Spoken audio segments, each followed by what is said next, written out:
Okay, we have a steering wheel lock mechanism from a 2011 Infiniti G37, and what we found is that this little cog here was not retracting fully and satisfying some dip switches in here. So we'll show you what we are going to do, or kind of half did too as a test. So when you get yours open, there's like a little motherboard on here. You can take these two screws out.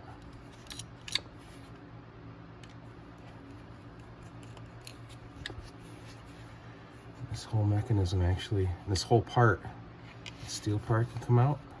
The spring, so it doesn't go flying, which keeps this mechanism. Here you can see one of the dip switches that needs to be made up.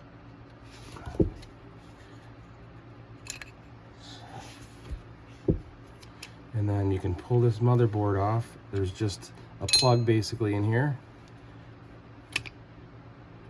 And then here's how it comes apart. So you have the one dip switch that we already talked about, and then there's two other ones.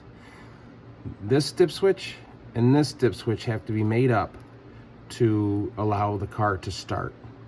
Now what pushes these two dip switches is basically like a cam on a gear in here. So we have a motor and a worm gear, which we can open this up.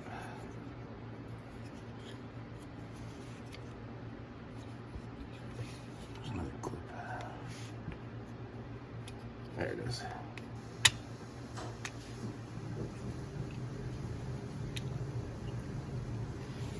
Okay, so what we found, and I keep spinning this on you guys, is that this motor stops with this gear in mid position.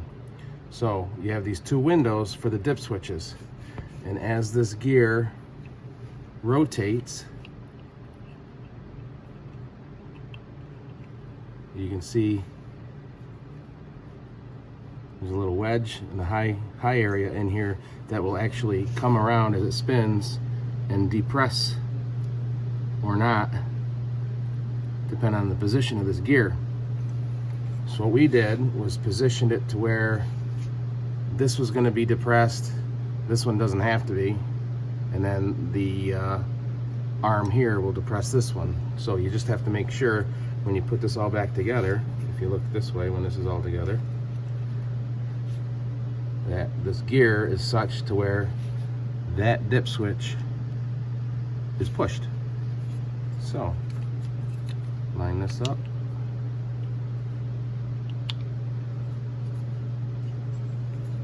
Too far.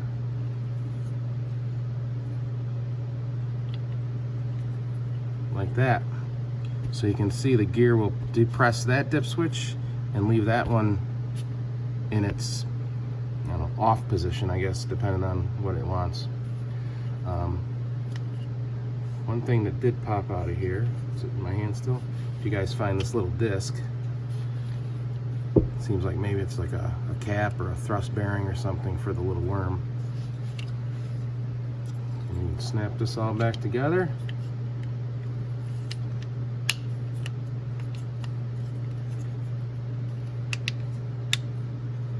Okay, and then let's see here. This goes like this. This goes like that.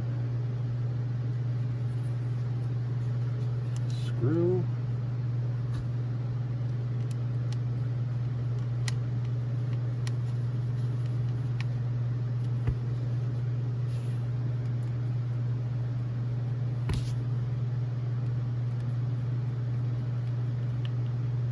Another screw. And this goes right in there.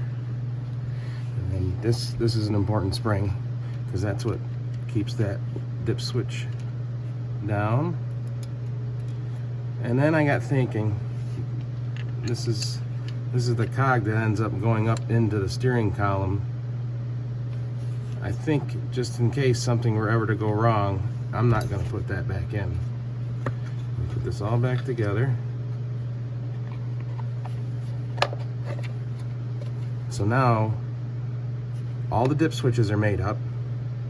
You go back to your car, plug this in, and go to the fuse box and pull the fuse that actually drives this little motor, and you will never have it in the lock position again. And we can walk over to the car, we can show you where that fuse is. Okay, so the fuse that drives the little motor that's in the lock mechanism is unfortunately in this fuse box. It's very hard to get to. There. There's two little tabs that you have to depress. One here, one here. And actually, there's enough slack where you can actually pull this thing up. And the steering lock fuse, 10 amp, fourth one up on the left side here, go in there, pull it, and that little motor in the steering lock mechanism will never have power. The dip switches are made up, so the electronics and the computer that actually allow the car to start will be satisfied, and you won't ever have this issue again. And it will cost you nothing then, as opposed to the $1,200 or something that I hear people asking for. All right, hope it helps. Good luck.